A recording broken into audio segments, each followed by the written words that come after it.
Because as adults get older, princesses become less engaging and villains become more identifiable and relatable. It's easier to empathize with villains as you become older and bitter. What's going on, Disney fans? It's Dan here, back in a new studio and finally bringing you the most requested evolution that y'all have ever put in the comments. Thanks for leaving comments, by the way. But everyone asks for the mistress of all evil, self-proclaimed, Maleficent. Get ready. It's time to dig into probably the most influential villain of all Disney history and lore. So let's take a look. It's Maleficent.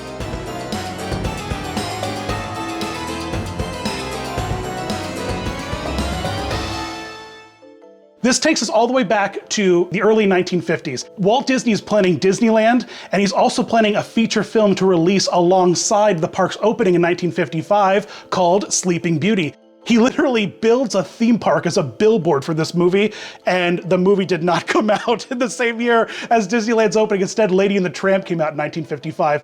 And this film was unfortunately delayed because of production issues, starting all the way back in the early 50s when they couldn't even get a solid design together for Maleficent. While they were busy trying to make something that was so uniquely different than the previous villains like Lady Tremaine or the Evil Queen from Snow White, they went so deep and so hard into evil fairy lore that what we ended up with, to get away from the evil crown, they went with this dual pointed tiara, a little bit like Loki, that ended up looking like, Martian antenna, really. We kind of got this very old regal fairy god Martian look that just was not working whatsoever. Walt didn't like it. And so what they did was they brought in legendary animator Mark Davis, and he took the reins for Maleficent and turned her into the icon that you're familiar with today.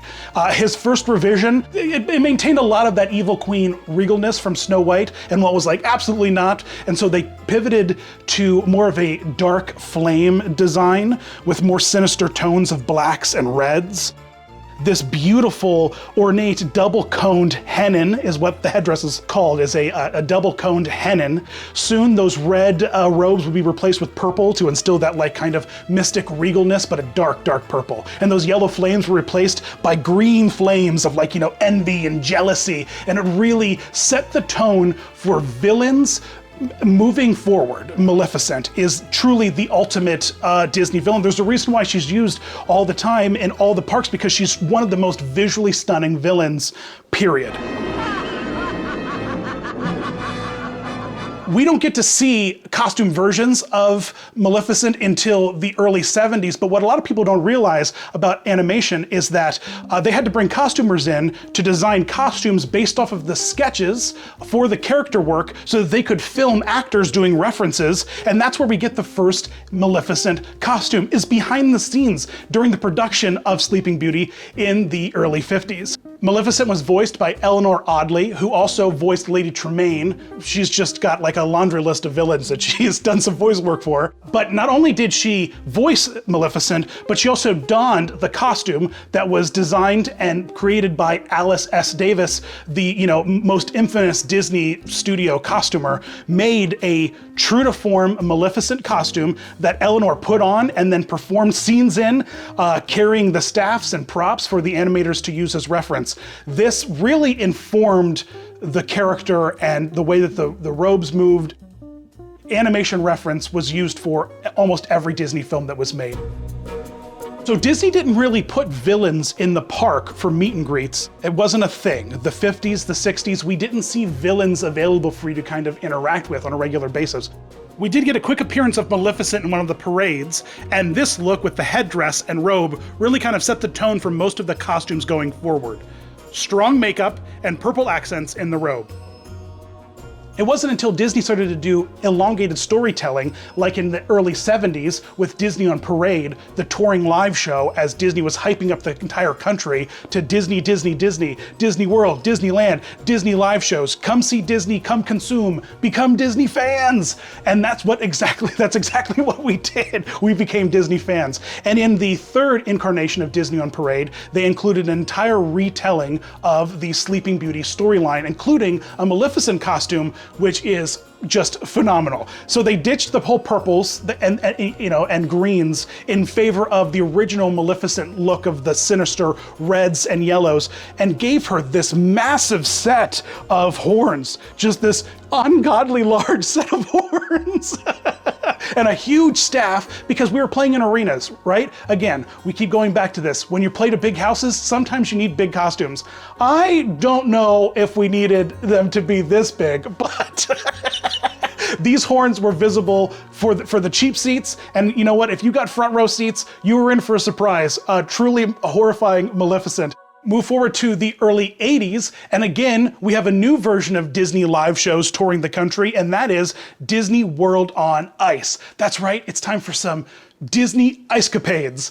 Disney on Ice back in the early 80s was a bunch of individual segments, much like Disney on Parade was in the 70s. And so Sleeping Beauty didn't get a lot of showtime. It took a couple years for her story to eventually be rotated into Disney on Ice, just like on Disney on Parade. But in the early 80s, we get a full retelling of Sleeping Beauty, and with it, man, we get this neon, full-on 80s. Look at this Maleficent. Oh man, she is neon and bright. A much better use of the horns, right? We kind of got away from what essentially looked like, you know, terrifying skinny rabbit ears, and really moved into more of that S-shaped curve for the horn. And Disney on Ice, we even got to see a Maleficent like dragon form, which I thought was really, really cool. And her costume for Disney on Ice pretty much stays the same. Maleficent looks like this on ice in the early 80s, and she continues that look today. But now it's time for one of the most iconic moments in Maleficent's evolution, the early 80s, 1983. It's time to rededicate Fantasyland in Disneyland. They built Disneyland, and Fantasyland really wasn't what it was envisioned, and so a bunch of people got together in the early 80s and like, we're gonna do it for Walt! And they rebuilt Fantasyland like a lovely German village, and it was full of charm and magic, and it was rededicated, and celebrities were there, and you know, the bosses of Disney were there, and everyone was having a great time. And after the dedication, who were to spoil the events but Maleficent herself? There was a voiceover, she like cackled. Were you afraid I would spoil your little party? As this woman wearing likely 300 pounds of fabric ascends on a scissor lift on like a cherry picker bucket draped in black fabric.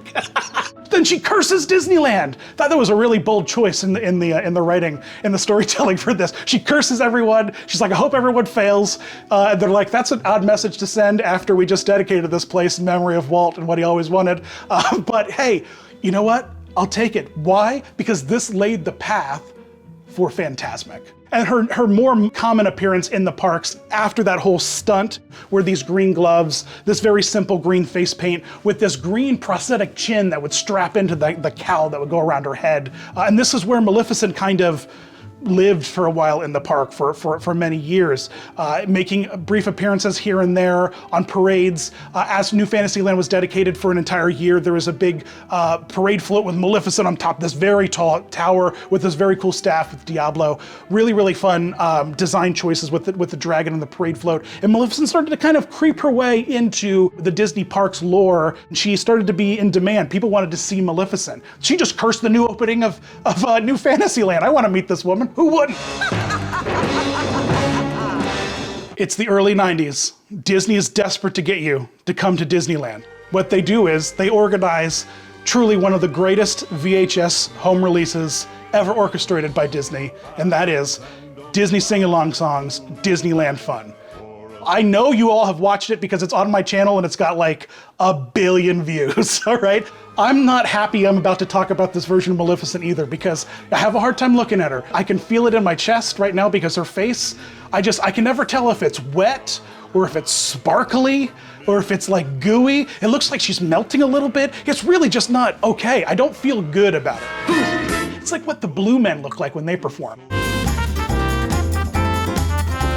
She was wearing a wet oil paint on her face in the middle of the evening. I mean, I bet she wasn't sweating. I bet it was a nice dry heat. Listen, can you tell how upset I am by the face paint on this Maleficent?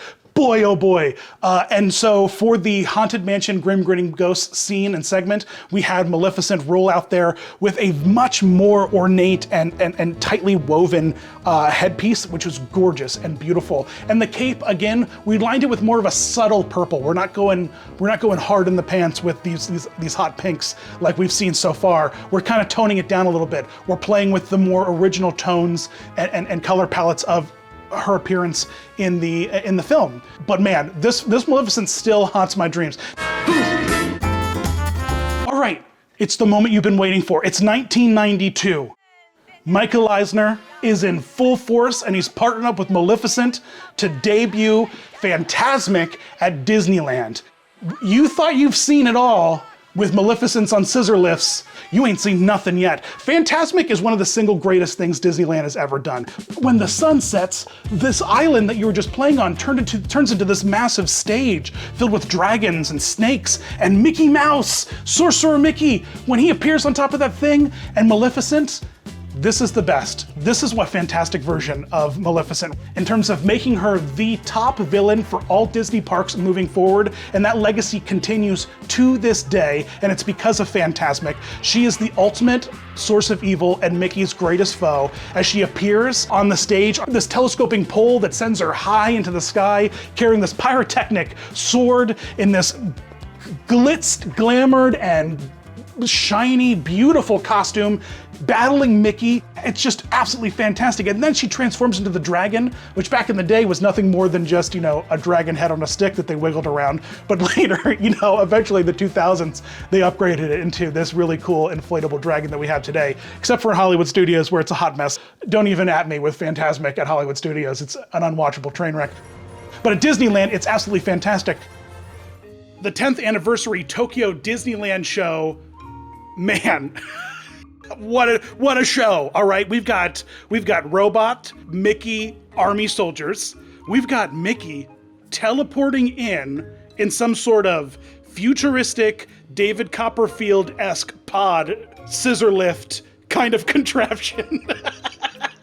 And then Maleficent appears on the castle and just starts running amok on stage. Her outfit, though, is great. Lots of layers on the robe with a more refined headdress. This is one of the first stage shows that saw a headdress like this. Not too big, not too small, because it's either giant headdress for arena shows or really tiny headdresses for parades. And this is kind of this nice happy middle space. There are so many layers on the robe, though, that it's almost kind of stiff. It takes a lot of the character's movement in order to move the robe. Then the Mickey army returns, and we get Maleficent. She goes full techno dragon, and we get full Maleficent on stage dragon form. Tokyo Disneyland also debuts a nighttime parade that sort of combines Fantasmic and the electrical light parade. And you get a pretty interesting sort of retelling of Fantasmic through this parade. It's not exactly for me, but what you get is this sort of electric light parade kind of spin and variant on the Maleficent costume, which is awesome. It is so cool. This Maleficent is glowing, she's red, she's wicked, she's menacing. And she's up high and she's like underlit. Boy, this is a really cool Maleficent costume. They did some really cool stuff with it. Later on, as the parade gets introduced in Disneyland Paris in the early 2000s, the design of the costume gets mixed up a little bit. Not the first time and also not the last time we're gonna see them play with taking the purple out of the Maleficent costume and replacing it with this reddish orange. A magnificent battle between good and evil is coming to the Disney MGM studios. In 1998, Walt Disney World's Hollywood Studios opens up the subpar, garbage pile trash show that is their version of Fantasmic. They just had a blank slate. They're like, how can we make this better? And what they did was what they did. They don't do much to the Maleficent costume. They change her staff around. They give a little bit of a different detail to the top of the staff. And the dragon version of Maleficent in Hollywood Studios Fantasmic is, nothing more than just, a monster truck, dragon head that pops out of a wall with big piddly squat wings. It's just not a fan of Hollywood Studios Fantasmic. Not a fan one bit. And here's something that's gonna blow your mind. Maleficent in FANTASMIC is typically played by a man. Have you noticed how a lot of these guys, a lot of the faces in these pictures I'm showing you have looked a little bit strange? Well, you know what, for FANTASMIC, you gotta be specially trained to handle the pyrotechnics, and that costume is so heavy because it's attached to all that fabric underneath it. And so what you end up needing is a big, tall, strong person to play Maleficent and FANTASMIC, and what you end up with is a bunch of drag queens and green paint, wearing glitter, throwing fireballs at a rodent to entertain thousands of tourists every night. Man, much respect to any and all of you Maleficent portrayers out there. Over in Disneyland Paris, there's this really cool stage show that had Sorcerer Mickey retelling various classic tales. They had this giant pop-up book on stage, recreating Snow White, Cinderella, and Sleeping Beauty. And this is where we begin to see a very unique headdress for Maleficent, which kind of becomes the staple throughout Disneyland Paris. We're actually gonna go into this headdress a little bit more specifically later on in the video. It's very similar to the costume that appeared in the Disneyland Fun Euro Disneyland sing-along song version of the DVD that was released in Europe. Her gown is much lighter and simpler. The performer is able to move a lot more. There's also a layer of color underneath the black. In fact, in this version, there's actually red instead of purple, that kind of purpley hot pink that we're so fond of seeing Maleficent thrown into. And this is actually a really nice throwback to the original concept art of Mark Davis back when she had that red internal flame kind of designed to her robe. Now it's time to get into the meat and potatoes of the modern Maleficent costume evolution. It's 1995, Mickey's Halloween Party and the Oogie Boogie Bash starts rolling out in Disneyland California Adventure, and we see kind of what sort of becomes the stock Maleficent park costume that minor changes and tweaks are kind of thrown at. They do all kinds of things with these Maleficent costumes. They do minor tweaks left and right to give it a fresher feel, to give it its own unique spin, and they will change little things like staffs. They will change little things like the horns, how thick the lines are, how thin the lines are, what material they're made of. They'll change the robes, the color of the lining, the texture of the fabric, the accents on the lines. Textures, things need to change, little things need to be modified to give Maleficent, a fresh, continued look, while at the same time keeping her as iconic and classic because you can't mess with perfection. Share a Dream Come True Parade in 2001, we get Maleficent out there in the float, and there we go, sharp chin. There's a reason why some of these costumes look so horrific when we look at them up close, is because they're not meant to be looked at up close. But what's really cool about this one in particular is her Diablo staff. Man, look at that beautiful staff. That's a really cool carved, it just looks like it goes with the costume in the best kind of way. In 2004, Tokyo Disneyland, One Man's Dream 2, The Magic Lives On.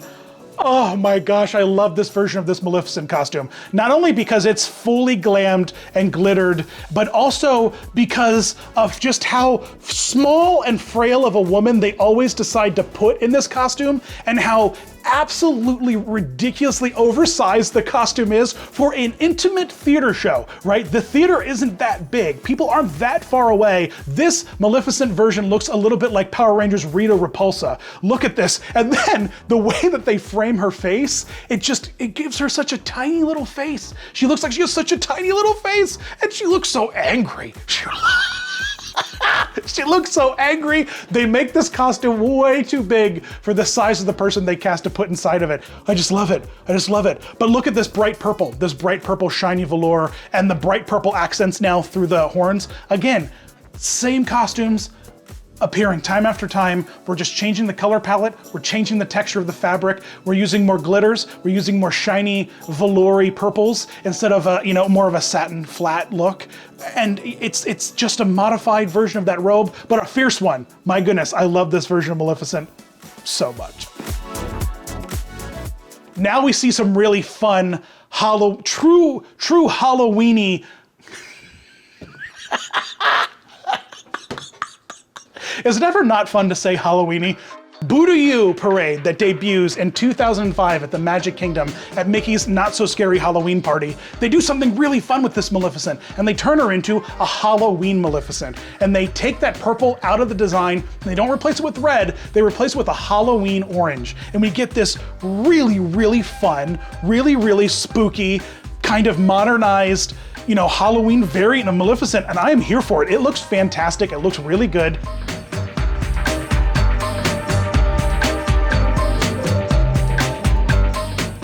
After that Angelina Jolie vehicle Maleficent dropped in the theaters, they redesigned Maleficent for the Boo Parade to make her more recognizable, because people were now very familiar with a very specific Maleficent look.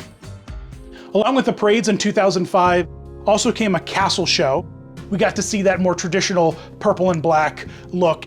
And so we start to see Maleficent appear in these nighttime shows as a host, as one of the participants, as the villain. It really just depends. But she makes consistent appearances starting here on out in any kind of Halloween nighttime show.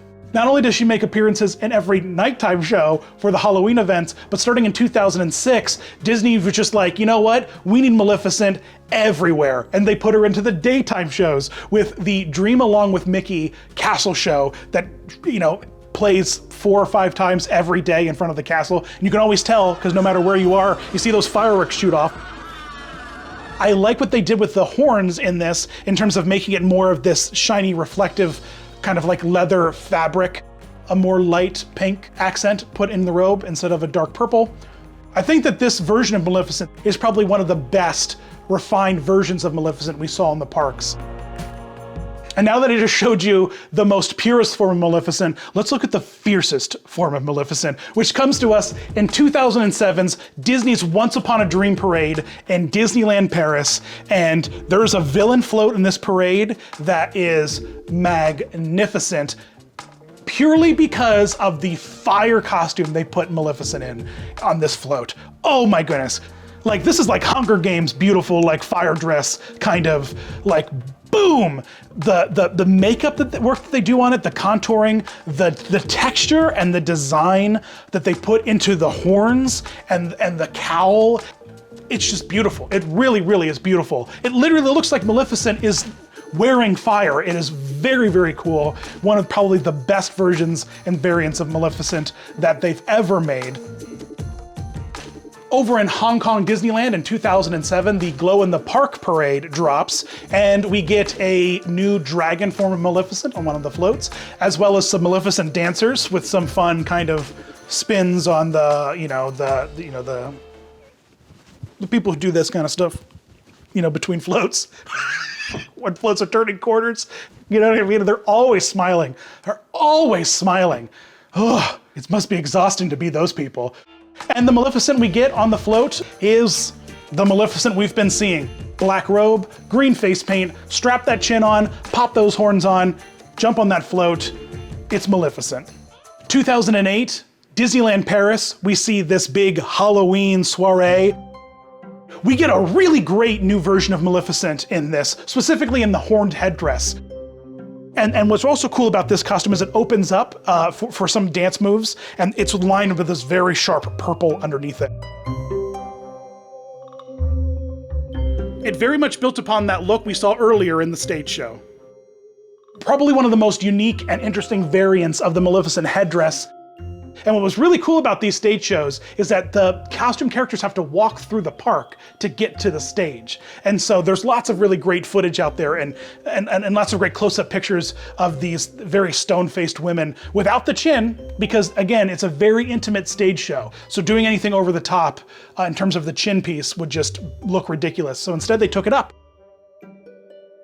These horns continue to get used. The costume continues to be layered on with minor changes as it reappears time and time again. Moving forward in 2010 for another nighttime Halloween party in Hong Kong Disneyland, the Inferno dance party, where they decorated the ticket gate with this very surprised Maleficent balloon. She's like, who put me here? Hold on.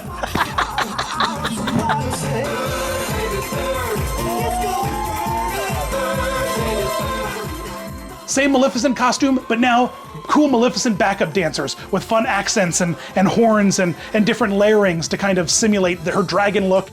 And then her mug just gets thrown and projected on things left and right. Castle show, project her face on the castle, project her face for the fireworks. She really gets to become this synonymous Halloween villain that's just mixed into every event they possibly can. It's 2010. The Disney Cruise Line goes full in on villain camp. It's great. I love it. We really need to do a video on it where we watch it and pick it apart. They layer her cowl, they layer her dress, so it's a little bit more modified to add a lot of texture and depth to it. That's because all the costumes in that show have a lot of accents and textures and depth, specifically Hades, who is a hot mess and a half in that show. Woo! After all of her rousing success in the parks in 2011, she rolls into Once Upon a Time as a villainous character that interacts with everybody. And for a time being, they were kind of keeping it fresh and original with their costume design. Pink, purpley, kind of curly wig, a little bit of like Maleficent cat lady. Got a cool staff though, gotta say that. But by about season 4, as viewership started to dwindle, they were like, you know what? Enough with our artistic vision, let's just throw in all of the classic looks for these villains and characters as we possibly can.